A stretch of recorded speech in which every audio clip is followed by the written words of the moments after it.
Thanks everyone for joining the today's webinar session. So today's we will talk about automation testing best practices and tips from our Katalon product team. I am WebOgen products partner solution engineer at Katalon. So I have 11 plus years of experience with software automation using different various tools, and currently I'm working with Katalon from last 6 months, and I'm using this product from last 2 years, and I found it's very user friendly and it's very easy to start automation with the help of Katalon. Today with me we have the speaker from our Katalon product team, Chris. Hi Chris, can we have your quick introduction? Sure, absolutely. So good morning, good evening, and good afternoon, everyone. My name is Chris Dion. As Vibe has said before, I am your go-to person for technical needs and answering about the product that is the Katalon suite that we're going to be showcasing you today. Again, if you have any questions, by all means, put them in the chat, interact with us. We'll make sure to answer any of the major questions that you guys have. Thank you, Chris. Thank you for the quick intro. So let's start with today's agenda. So today, again, we'll start with the Katalon Studio overview. Then we'll see web and API automation demo from the Chris, and he will also share us the best practices which can help us to do the automation on the web and API automation. And at the end of the session, we'll have Q&A session. So if you have any technical question or doubt, which we were not able to answer it in the previous session also, you can post it again. We will try to take those questions today. And at the end of the session, we'll have poll. So please share your feedback so we can plan more webinar sessions from your feedbacks and we can improve our webinar sessions. And at the end, we will have the, again, tips from the Chris. So that's all for today's agenda. So let's start today's session. So let's start with the Katalon Studio overview. So as I have already mentioned in previous session also, in Katalon platform, we have the three major components. First is Katalon Studio, which we'll use for the script generation, which with the help of Katalon Studio, we can automate all the kind of application. And we can easily do the integration with the different CI/CD tools. So you just name the CI/CD tools, we can do the integration. So once you do the script generation, you can easily move your code to the any CI/CD tool. And we have the desktops, which is nothing but our central repository where you can manage all your QA activities. You can start your release, you can start your sprints, you can map your script with the releases, and you can schedule your test runs over the different browsers, or if you want to do over the command line, that also you can do. Once the script is execution is done, you will get the details analysis reports over the Katalon desktops. If you are trying to see if your test case got failed 5 times, why it got failed, what is the reason. So you will get such detailed reports. And if you want to achieve the visual testing, that also you can achieve with the help of Katalon desktops. And for the execution, we have two components. One is Katalon runtime engine and another is test cloud. So if you want to do the execution over local, over the command line, you can easily achieve with the help of Katalon runtime engine. And Katalon runtime engine also you need if you want to do the integration with the different CI/CD tools. And same if you want to do the cross-browser testing, cross-device testing. For that, you need the test cloud. In test cloud, we have the multiple browsers, OS, and multiple browser versions available, which with the help of test cloud, you can do the cross-browser testing. So with the help of Katalon platform, you can do the test scheduling, parallel execution, integration with the different CI/CD native tools. We have the self-healing, which will help us to reduce the execution time. And we can do the execution over the command lines. So let's see how we can use the Katalon in our like end-to-end flow. So with the help of Katalon, you can generate the script, as I mentioned, Katalon Studio Enterprises, and you can easily map your script or move your script to the different CI/CD tools. And if you want to do the execution over the different like Dockers, or I would say AWS, you can easily achieve with the help of Katalon runtime engine. So with the help of Katalon Studio, you can automate all the kind of application. And in Katalon Studio, we have the BDD, TDD, and data-driven approach. So with the help of Katalon, you can automate your, like you can do the script test case generation, test case design over the different cross-platform execution. And you can achieve this with the help of low-code script automation, enterprise features, and we have the plugins for the different kind of third-party tools or different plugins easily available. So you can just go to Katalon store and you can download and you can start using those plugins. So that's all about the Katalon platform overview. So let's quickly see when web and API automation demo from the Chris. So I'll hand over to Chris. So hey Chris, you can start with the demos.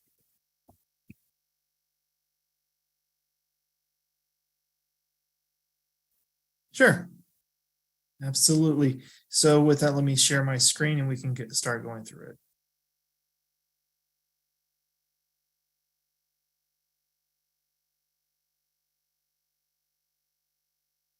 Let me know when you see my screen. Sure, Chris. So meanwhile, if you have any doubt, you can start posting your question over the Q&A section.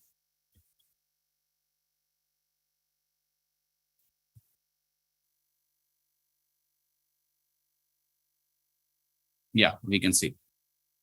Perfect. So the main thing that we are going to be talking about. Oh, seems like there's a little bit of audio.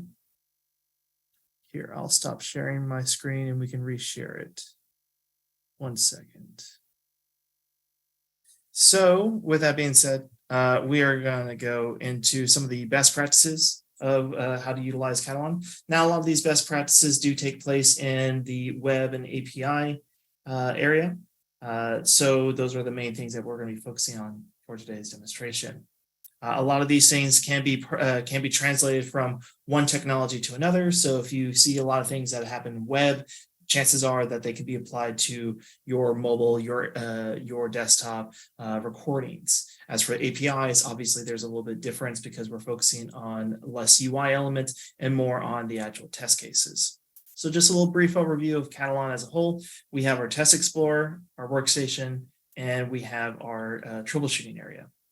If we were to open up a test case, we'll go into right here, into doctor's appointment. We can actually start seeing our test script shown in front of us. This is a manual test script.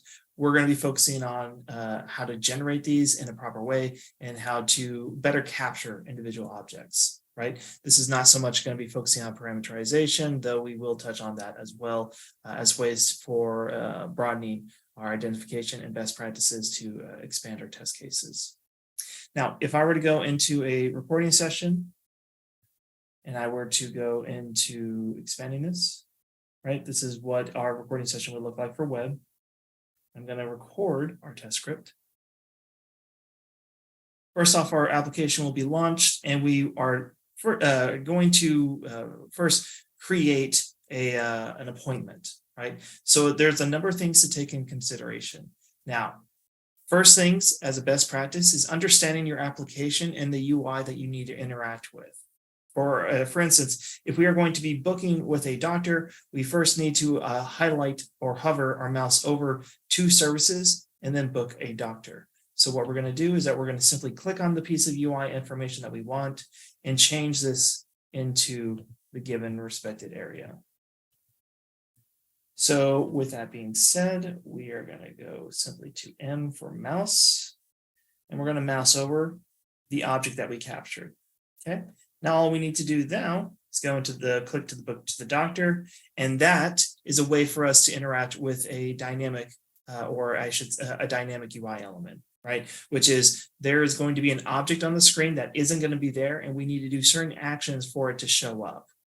Okay, and so the main thing is that don't think that everything is just a simple click away, especially with modern UI that is given onto a web application.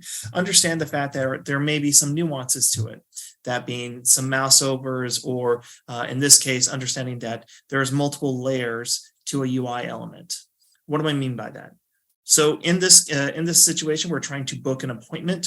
We start seeing that we have this red box, the smaller red box. And then we highlight the blue button, and then we highlight the actual text within that button. These are all different UI layers of the application that can lead to the same endpoints. These are all things that we want to be aware of when we start interacting with the application.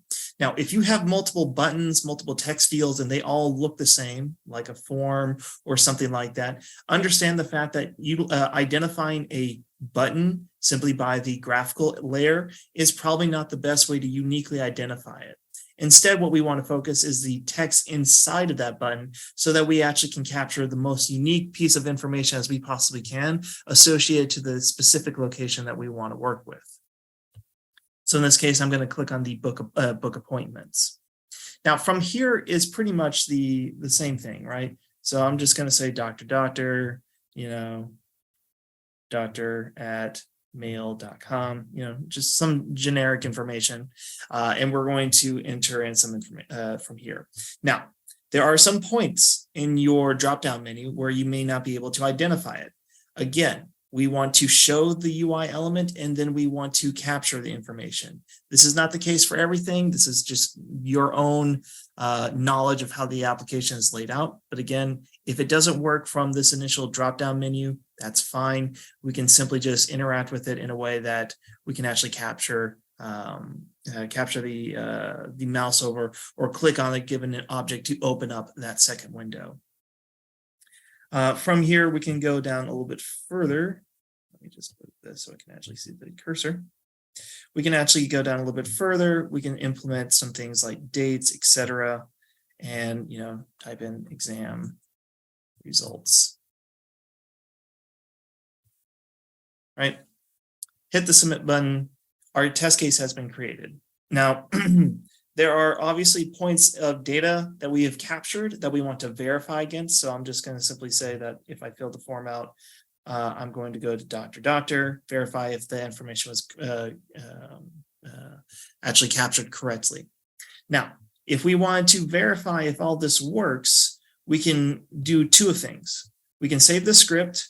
We can then capture those objects and then just rerun the test script. Or what we can do is that we can go back to the home page.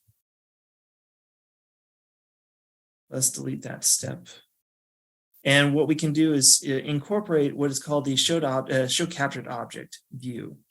Now, this view is going to highlight a number of things for us in regards to best practices for identification, right? So if you were to simply click on this service button, again, this object right here, we can actually see that object being shown right here by name, which we can easily modify if we wanted to, by the selection methods, which we have not just XPath, but attributes, CSS, and images. And then of that selection method, the selected locator, which is the main way that we're going to identify it, right? So a lot of people that I have talked to, a lot of teams, they come with the experience of either no automation or they use XPath as a main way of identifying everything on the object. To which I say, that's fine, but you have to understand that we offer more than just XPath, right? We offer a way to identify objects through attributes, CSS, and images because there's pros and cons to every selection methods. For those who are familiar on this call, when it comes to the cons of the actual identifying of XPath, if something is dynamically located, that is not going to be a very optimal way of identifying a UI element, especially if that UI element moves on the page due to screen size changes or due to the actual features not being available for in the specific space for every user based on privileges or a number of other things. That's where attribute identification does come into play. And we not just only capture XPath, but we also capture attribute identification as well. I'll just blow this up so it's a little bit easier to see. And what it is that we don't rely on location, we rely on data. And that data can then be, we can make a mixture of unique IDs, and those unique IDs can actually then incorporate into a unique key to identify that object without having to focus on where that UI element is on the page at that time. Now, this is automatically created for us, and we can easily incorporate this into our testing efforts. Inside the XPath, I didn't go over it, but I'll show you this. We don't capture just one XPath, but we capture many others. This is something that's going to come into play with self-healing insight. And we also have our selected locator, which is the main XPath that we're going to work with, as well as our selected attributes for our selected locator, which is, right here. Now, CSS and images, I would say, are to fill in the niche, right? Because if we're not able to identify an object based off its location, and we're not able to identify it because that object also has unique identifiers, we have CSS and image-based identification as well to incorporate inside of there. Now, there are other objects methods that we can go into, but for the sake of time, we'll be focusing on the primary ways of identification rather than going into some of the more niche topics. We'll talk about that on another webinar. So, XPath, we fixed it. We are now saving our script. Everything works. If you want to verify if said object works, we can simply click on the verify and highlight, and we can see that we found one element using that XPath. Good. That means that the actual identifier is working. But if we were to actually see the application, we can see that the actual service object is being highlighted as well, exactly the way that we want it to. So we're going to save this script. And now we start talking about our object repository, right? Now, my object repository is a mess. And the reason why it's a mess is because I want to show you how important it is for somebody who knows nothing about the organizational skills of my project and what it should look like in the future for your own testing, right? It's great and makes sense for a person to work in a single project and it makes sense to them. But when someone is working with in a collaborative environment with multiple team members, orderly is the best way to efficiency. Right. So the way that we see here is that Katalon captures every single object for web testing and puts them on in a folder for each page that we went to. So we went to the home screen, we went to the services, we went to book doctors, and we went to new appointments. Each of them have a respected name for it, and each of those pages have the objects that we interacted with. Now, we can save this in the top layer of the object repository. I would not recommend that, especially if you're doing multiple different applications. If you're doing multiple different applications, especially if you're doing multiple different platforms like mobile, desktop, and web and API, I always recommend to put them in their specific technology first. So in here, you'll start seeing a desktop folder, a mobile folder, and a number of web pages, right? I could organize this a little bit better, but I'm going to create a new folder. Going to call it web, okay? And from here, I'm going to create a new folder, and I'm going to call this healthcare, right? So inside of there, this is where my objects are going to be stored, and I'm going to click OK, and now all my test objects are going to be stored in that respective repository, okay? So here we see the desktop. It looks nice and pretty. Mobile, again, nice and organized. A lot of mess of web applications that I've been working on, but I also have my respected web folder with my application. And that's what I would normally want to see my clients use, right? I want to see people have an organization to better access these things because maintenance is going to be a thing to be aware of. And if you ever need to maintain your test cases manually, you need to first be able to identify the test case, identify the object, and then if you need to, go into the actual object repository and understand which object that you're wanting to work with. Any questions so far in chat while we are talking about test generation and or test object maintenance? Don't quite see any in the chat. So let's continue. No. Yeah. So with that being said, right, we have created and maintained our object repository. Everything is properly identified, and we have already addressed the dynamic and the dynamically located and the dynamically data-driven objects through XPath and attributes. From here, we are now going to focus on another thing that a lot of people may not be aware of when initially using Katalon, which is our self-healing insight, right? How do we actually reduce the maintenance costs of automation? Now, a lot of people who use other automation tools and or are used to hard coding their automation test scripts, they come to us and say, hey, the actual test script is taking a little bit longer to resolve some things. Why is that the case? The main reason why is because they're unaware that self-healing insight is being enacted and smart wait is being enacted. Self-healing insight, in this case, if we were to go inside of the object, we're going to delete the way we identify this object, which is essentially saying that the object is going to be misidentified on execution. And we're going to run this test script.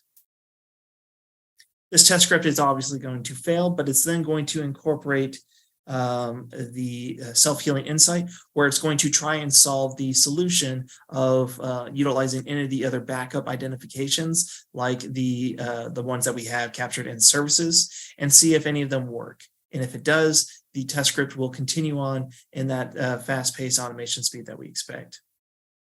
Now here, it will take some additional time, maybe 15 to 30 seconds, right? And the thing is that when we have this, we are fixing the problem during execution instead of waiting for individual users to actually come by and fix it themselves. So again, here we see that the actual object was able to identify the services.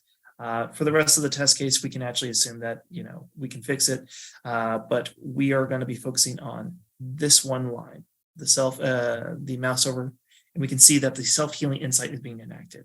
Now, these changes have found a solution. The main thing that the user needs to do is to accept them if those are the right ones. So here we see the object repository. We see that the object in question is in fact the service UI. We see the reason why it's broken. In this case, there's no XPath, and that we see a proposed locator, which is the new solution to it. Now, as a user, all I need to do, I would always highly recommend review the object, make sure this is actually capturing the object in the way that you want to interact with it. In this case, we did in fact capture it. And then we need to either approve or discard. We can, when we approve it, the actual object will be maintained and updated automatically. And as we see here, the selected locator was deleted, but if I were to reopen it,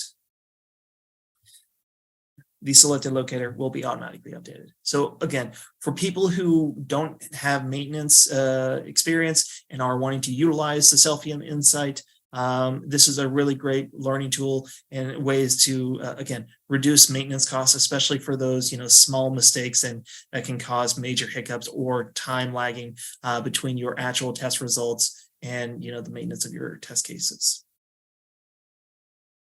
Okay. Now, from here, there are a number of things that we can start going into. However, a lot of these will be transitioned over to API testing and parameterization, which will be the final parts of our discussion in today's demonstration. Okay, so inside of here, we are going to go into the API that I have available.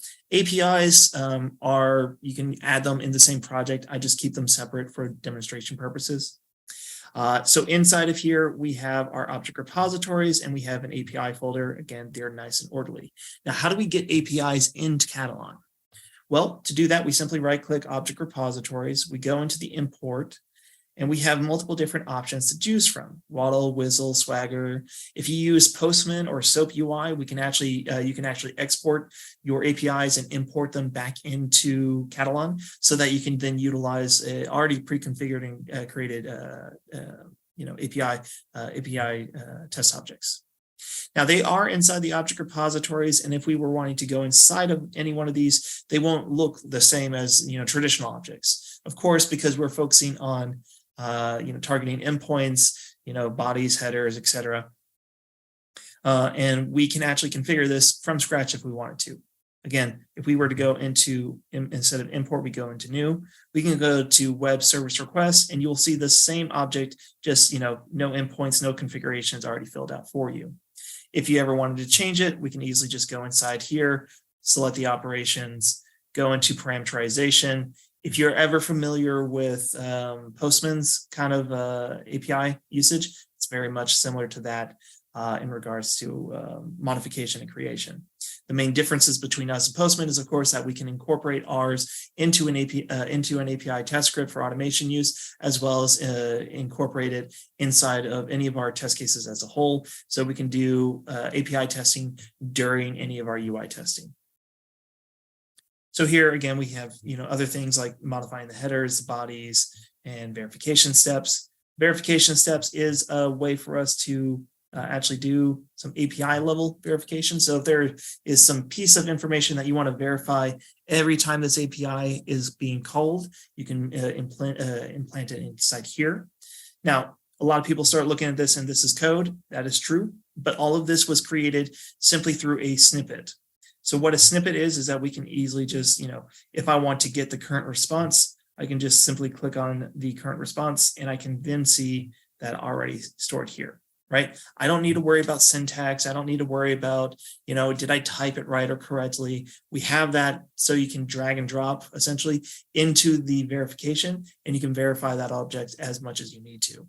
In this case, we already have those actual snippets implanted. So here we see we request an object, or we make a request, we capture the response, we make sure that response is 200, which means that it's a good response. And then we utilize a verify element property values to check the response, check to see if that response object .age has a value of 25.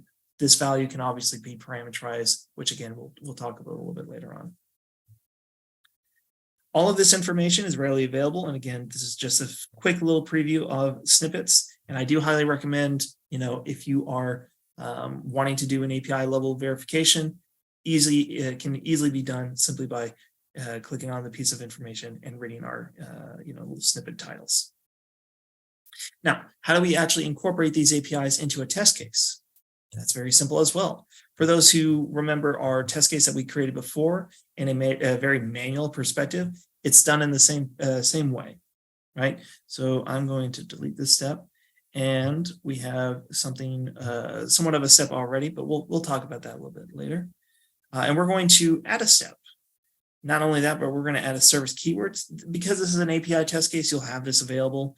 But if you're in a web test case, you'll easily be able to go into the drop-down menu, go into the web service keywords, and then you'll see the new object, the new test step added. Now, when we add a specific type of keyword, we're going to see in that step the types of keywords available, the types of steps in that keywords available. So here we start seeing all of the API ones. So we can validate the JSON against schema, XML against schema, verify a number of pieces of information, as well as, probably most importantly, the ability to send requests and send requests verify. So send requests and verify means that we're going to use that verification tab that I showed you just beforehand, and we're going to send the request and verify the response. Now, to create a test script, simply just drag and drop the API into that specific area, and you'll get the information from that response object that you can then verify either on the API level, or if you wanted to, we can change this so that we can actually verify the element property value on a test case level as well, if you don't want to do it on every single API call.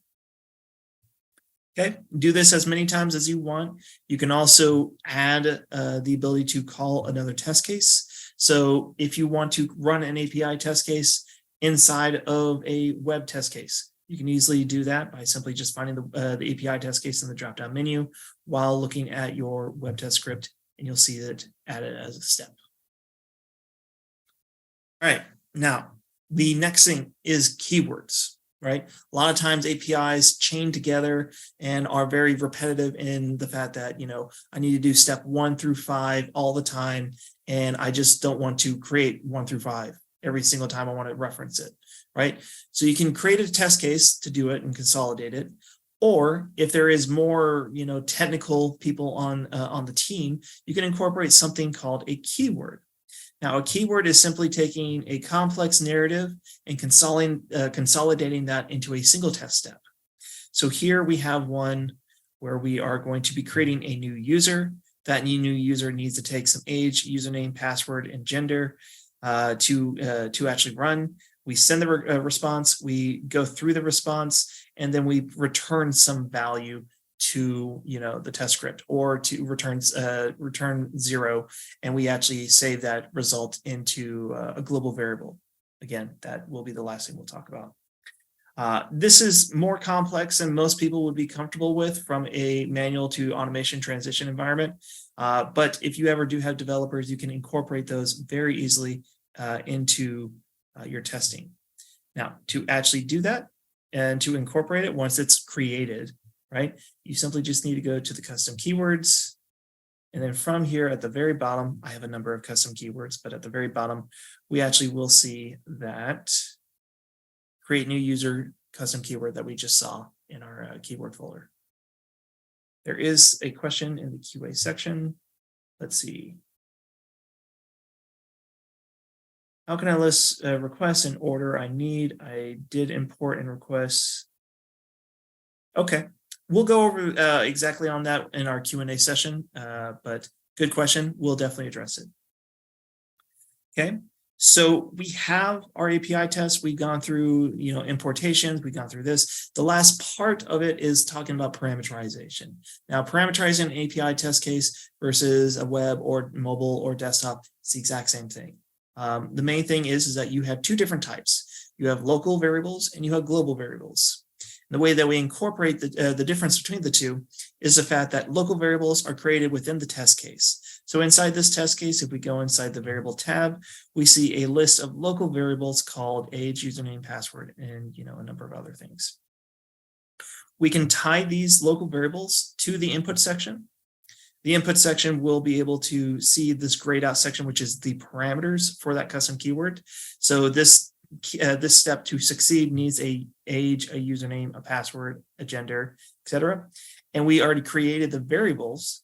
So we're just going to allocate those variables simply by going to the value type, selecting the variable option, and then going into the drop-down menu for the list of local variables for us. Now, if we were to use global variables, which are created inside the profiles, we easily can reference those inside here by going into global variables. And then instead of seeing all the local variables, we will see all the global variables that we're going to be referencing. Okay. Now, profiles are stored inside their own folder. Global variables will be able to pass information from one test case to another within a regression test suite that we configure. Okay, so inside here, you'll always have some default, but you can also have some additional ones. And if we go inside here, we see, again, all we need to do, click the add button, give it a name, give it a type, set some value if you want to set it to a default value. And then we can reference this piece of information later down the line or at any point in time of our testing. Okay, now there is a little thing to be aware of is that profiles can be changed locally very simply by going to the drop-down menu, going into the test, and and you'll be able to target multiple different environments for that. So going back to my previous project, we can actually start seeing, I'll just click OK on that. We can actually start seeing a number of profiles that I like to use them for like multi-stage testing, right? You are not limited, especially for web applications, you are not limited to just targeting one specific build of your application. By utilizing things like your global variables, you'll be able to configure your testing to target multiple stages of your application, especially for web, where you can be like, okay, I want to target the QA version of my application by default. So in the base URL variable, I'm going to make the value set to qa.demo.com. Okay, but I also want to target the dev build of the application. Maybe I want to actually start managing the quality across multiple stages and or see that the quality of the application is maintained, if not rising, as the application lifecycle continues. So here we have a dev profile. We have a base URL, again, spelled the exact same way that we saw in the default, except in this case, we're not going to the QA build. We're going to the dev build by going to dev.demo.com. Now, again, we can switch these locally very easily between by going to the drop-down menu. However, most likely, you're going to be setting these for remote execution, either in a cloud-based or on-prem version through Test Cloud or runtime engines for your execution. To do that, you'll need to create a test suite. So you'll group up all your test cases together, and then you'll create a test suite. That test suite will then have all the test cases and you'll execute in a sequential manner.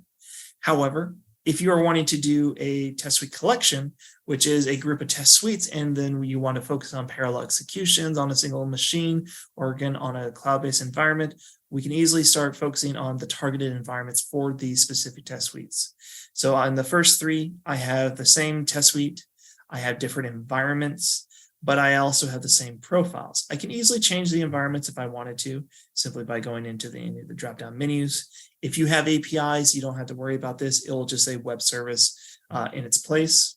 And if we wanted to change for profiles, we can easily select any of the profiles that we have here. So the first version is going to target the dev build of the application on a Chrome browser, utilizing the the healthcare test suite regression that we've already created.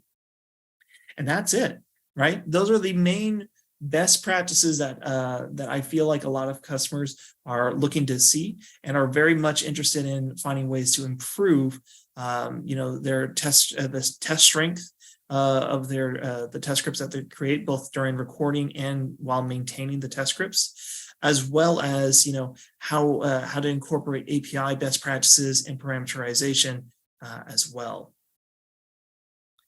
Yeah. So yeah, thank you, Chris. Thanks for it was detailed best practice what we have heard from you. So thanks for that. Can we quickly recap the best practices, whatever we covered as part of today's demo? Then we'll start with the Q&A session. Sure. So again, some of the highlights that we were talking about is the best practices for capturing and modifying test objects, right? Make sure to not just rely on one way of identification through a selection method. Don't be stuck on XPath. There are certain cases where attributes are a better fit based on the fact that the object is dynamically located, and vice versa, of course, where something is very static located but dynamically driven data-wise.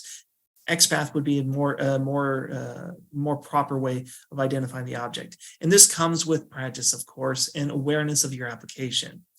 You also need to know how to handle dynamic elements of your application, not only based off like the way we identify it through selection methods, but also how to interact with the application. So that would be like our service object that we had to hover our mouse over so that we can see the rest of the objects that we can interact with. Be aware of that UI interface that you had to work with that we very much kind of think of automatically, especially if we are accustomed to doing manual test runs. Manage your test object repositories. Very, very important. If you're working in a collaborative environment of 5-10 people, having an organized repository folder, test case folder, is going to make and break efficiency. If you have all your test cases in a technology folder, then an application folder, then any subfolder that makes sense to any level of granularity for your team, that just makes it easier for somebody from day one to come in, look at the test case or the object repository, and then modify the test cases as needed if that ever does come awry. Right? Make it easier for the people to come in and collaborate with you rather than working in an environment that makes sense just for your within your own machine. We then talk about API test creation, the importance of importation of APIs, which there were a few questions that we'll go over. That would be through Postman, SoapUI, as well as Swagger, Waddle, and Whizzle. These are all easily imported, and there is links inside the document. There are links that we can send you guys for documentation to go through that process as well as API test generation. The incorporation of the manual test view is just that. You do not need to learn how to script on an API level verification, as we saw with those snippets, but we also don't need to do it when we actually generate and chain these APIs together in that manual test view. Other things like keyword-driven testing, when is the best time to use it? Anytime that you have a complex narrative that you are wanting to accomplish. Maybe there's a lot of information you want to gather from a response object, and you have maybe 1 or 2 developers or script savvy individuals who can capture that narrative into a single test step. That test step can then be referenced into any of your test cases inside that individual project. And also some of the best practices and utilizations for parameterization. You're not limited to static data. You can incorporate parameterization both locally and globally for your own use case. That in for global variables example, we can actually start targeting multiple different builds of the application simply by utilizing the same variable name across multiple different profiles or environment variables. And then we can actually start targeting those different applications and manage the quality across multiple different life cycle stages. Yeah. Thank you. Thanks for the highlight for the best practices, Krish. So let's quickly start with the Q&A session. I didn't answer that question like over the typing because we have very less questions. So let's take it online. So that's why. So Okay. let's start. Yeah. So let's see. How can I list requests in order I need? I did import and requests were mixed in order in Postman. I did variables and collections so I can auto run auto collections. Can I do here the same? Also interesting in environments as Postman has it. And I click. Okay, so this is mostly a question about the Postman exportations. I would always recommend go through the documentation of post that is on our site. That is docs.katalon.com. That will be the best way to do it. However, when it comes to addressing those variables that you get from Postman, those environment variables, the exportation methods that is shown in Postman will not save that data into an exported file. This is probably because of security reasons, right? Having those sensitive pieces of information being able to be exported on a local machine and then put on a thumb drive may have raised some data security problems. Again, that's just my perspective of what the reason behind it. But the main thing is, as of right now, Postman will not export data to Katalon, right? So we can easily just copy and paste those environment variables inside the respective profiles, because that is what will happen. You'll import Postman, you'll reference that local file that you exported from Postman, and you'll import it into Katalon. Katalon will create profiles and will have all of those environment variables listed in those profiles, but you will have to input the data itself inside of there. Yes, it is a bit tedious, but that is kind of the situation that Postman has put us in, because we don't really have access to extract information from Postman. They give us the information we're allowed to have. Yes. And that yes, is like one-time approach, one-time efforts in which we need to do that like after doing the import, if I'll say that. Right, of course, that is definitely a one-time thing. You will not have to do this for every single time you want to use an API call, right? You'll import it inside your project and then you'll incorporate the data, and then from there, use case will be straightforward. Yeah. Okay. Did you have anything else, Vaibhav, to add to that? No. Okay. Next question. How do you define the API target URL in this example? So in regards to the API API that I showed you, that is a sample project that you have access to inside of Katalon. Again, creating an API is just that you'll have to have some endpoint to target towards. I can't really, if I were to teach you how to make one, that would essentially just create an API 101 class. That's a little bit out of scope for today's discussion. I do highly recommend, there's plenty of materials online that we can provide you on how to create APIs specifically.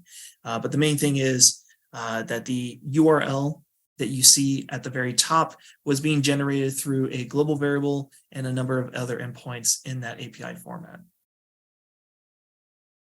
So yes, you can either you can directly pass the test target URL, or if you want to some of the parameters are common and other contents are going to change, so you can create that global variable content which Chris has showed. So that you will find it over the document side, so that you can always refer.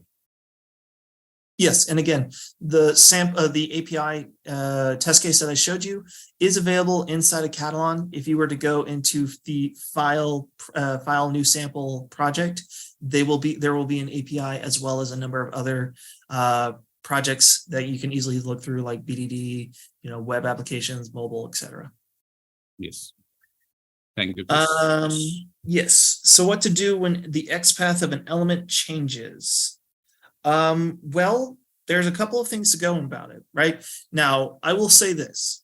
There is not a single automation tool, and I can say this factually, there's not a single automation tool in the marketplace, nor any time in the near future that I'm aware of, that can say that there is no maintenance, right? Maintenance is a factor of automation.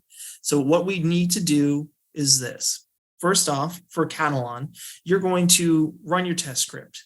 You see that there is a failure, and you'll want to first identify what the problem is. Now, your test results, will see those inside of either test ops, which is our results and analytics driven part of our platform. You also will see it locally inside of the results tab, much like you saw in the bottom section for the troubleshooting. I can share my screen again to answer this one, since it's a little bit more graphical. Share my screen. Sure. Okay. So if we have a test case that was broken, right, we are going to need to fix it, of course. So we have our test case like this. We have a broken object. Again, we saw in our troubleshooting area that, if I were to bring it up a little bit more, we saw in our log viewers that we had results shown here, and that results showed which step failed. So your first thing is, which step failed? How do we identify it properly? There are some additional things where it may not have failed and in fact took a little bit longer than normal to execute, to which I always say, check the self-healing. First things first, always check the self-healing. Go through every single one of these, figure out which ones are properly identifying them. Again, we take screenshots of all the captured objects, and I didn't go through this, but there's a little checkbox, and you can say, you know, I'm going to approve all of these, or I'm going to discard all of these selected objects. Once we have done that, a lot of the maintenance costs will be down. But let's say, for the sake of example, the object does not work. How do we actually maintain the object from a manual perspective? Well, we can easily go into our recording sessions, go to that specific part of our test script, identify the problem, triage it. But then we have to start going, if that doesn't work, we still have to go into manual maintenance, right? So that would be going into the actual application.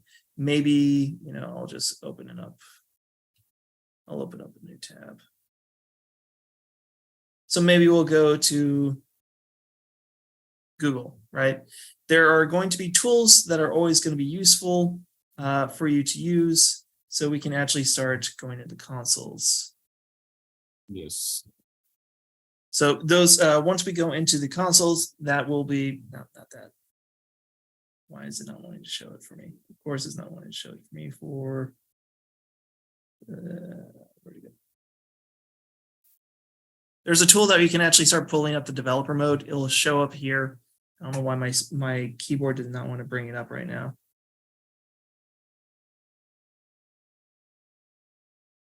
So like either we can go with the self-healing, or we can try that manually. Like if expert is changed for a particular element, we can go with any of the options. So the manual obviously may be like your last situation, be aware of, but again, it's not the only one, right? Self-healing fixes it. Again, we can go inside any one of these objects. You may have used XPath as a way of main identification. Again, attributes is another valid way of identifying those unique identifiers. And if your application gets like a facelift or like a physical rework of what the application looks like, data is always going to be more consistent than location, because the application is going to be all over the place, right? Yes. So again, data, always a good, precise way of identifying it.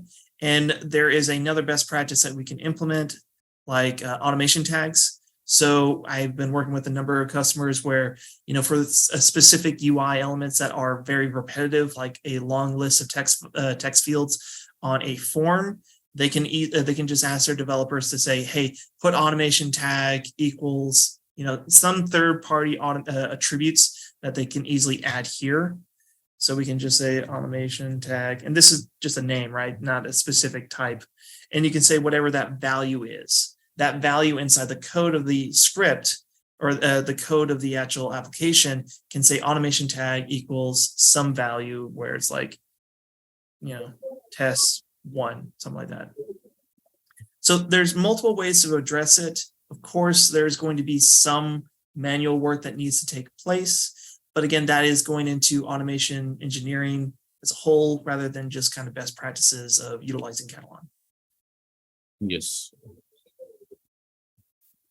Okay, so could you explain checkpoints, or does Katalon have something similar to checkpoints? So checkpoints, I think, Krish, we have the for the text images checkpoints we have, or we have the verification points, which we can add in our scripts.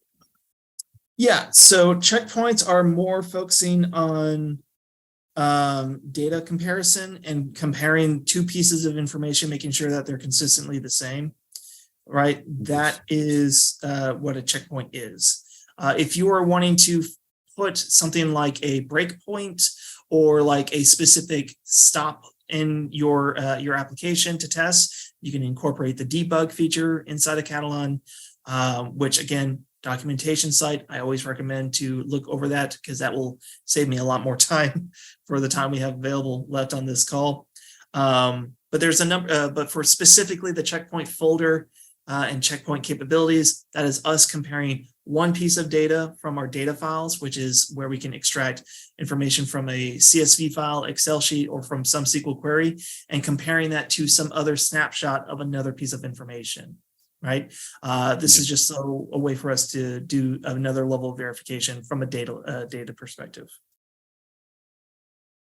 So yeah, so for checkpoints, you can refer to our document site, and for as per my knowledge, we have the checkpoints for the mainly for the images. If we do the comparison visual testing, so we have different images checkpoints available in the Katalon, so you can add those at the script creation time, so you can do that. So that's what we have from the checkpoints point of view. Okay, so how can we run a single script with multiple platforms involved? So for example, same script with web and API or web and automation. So for that, Chris, we need to add the custom environment. We need to add custom environment where we need to add the browser, a specific browser on which we want to run. And we need to define if we want to run over the API or if we want to run over the mobile. So we can create the custom environment and we can do that. Correct me if I'm wrong. Yes, we can do that. So first things first, incorporating API in any of your UI-based test scripts is by simply adding a API test case inside of there. There is no need for any coordinations of execution or anything like that. You're simply going to take a test script. You're going to put your API test case as a test step, or just put the API test step inside of there, inside the UI test script for web, mobile, or desktop. Doesn't matter. It's the same thing. So you'll be incorporating the web service keywords into your test scripts, and Katalon will be able to handle it. Now, if there is a cross narrative against multiple different applications, let's say I need to start in web and then I need to go into mobile, those are going to be two different sets of test scripts, right? You have your web test script and you have your mobile test script. You will want to have them organized in a way where you can make reference to them. And if you need to pass information from one test case to another, that is a major use case for global variables. Using global variables as a way to pass information from one platform technology to another is going to be a lot more consistent.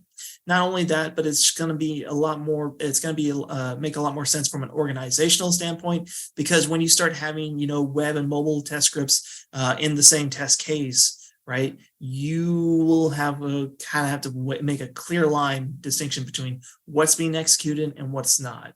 And really that kind of coordination is going to get convoluted, especially when you start mixing these use cases together. So I always recommend our users to separate those different platforms into separate test cases as a whole. Okay. Yeah. Thank you, Chris. So we'll take to this last question. So can we do API stress test or load test using Katalon? So as for my knowledge, we can't do that. Chris, you can add on that. Yeah, we can do that. As of right now, API testing is a simple request and response, right? Yes. As for the future, we can't really go into that. But as of right now, of this latest version of Katalon, we do not do stress tests or load tests. Yes.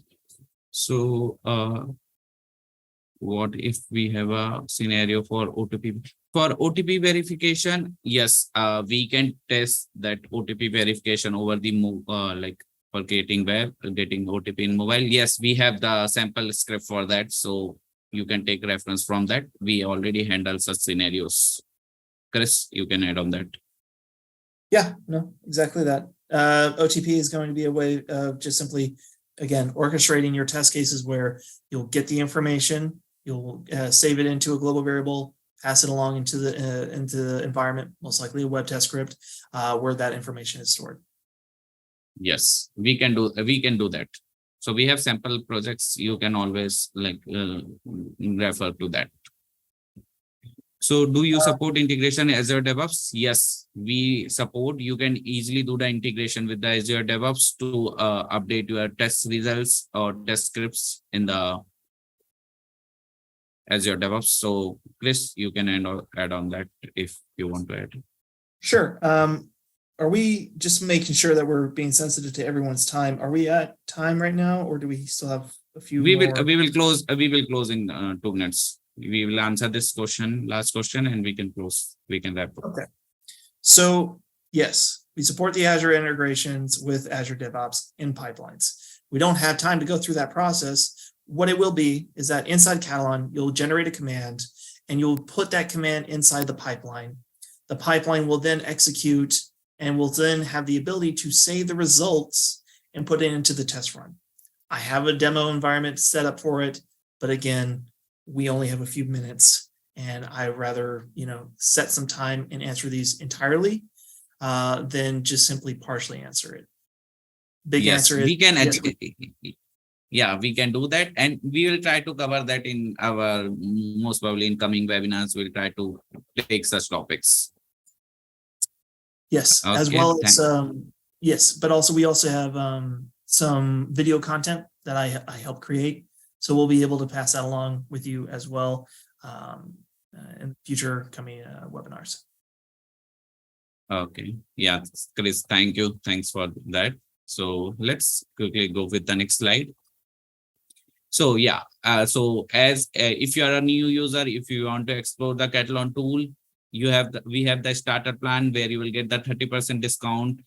So grab this great deal and you can start. And we have started our poll. So if you like today's session, please give us the feedbacks so we can plan more webinar session like this. And we will try to add the topics which you have suggested. So please share your feedbacks. It's very important for us to plan the future webinar session. As I was talking about the starter package, so if you want to explore the tool, you can do that. This is the right time. You will get 30% discount. So this is great deal. Please start using the tool and take the advantage of this starter plans. And we have the Katalon forum site. If you have any technical question, if you want to see what all technical discussion going on, you can always go to the technical forum, Katalon forum site, and you can post your technical question. Our support team will reply as soon as possible. And if you want to know about our upcoming webinars, you can always register to this site, or you can use this QR code. You can scan this and you will get the login to the upcoming webinar session. So you will get the updates. So that's all we have for today's session. So thanks for joining today and thanks for the lovely audience. And I hope we are able to answer all your technical questions. So see you in the future webinar session. Thank you, Chris. Thanks for this awesome best practices for the web and API automation. If you want to add anything, you can add it.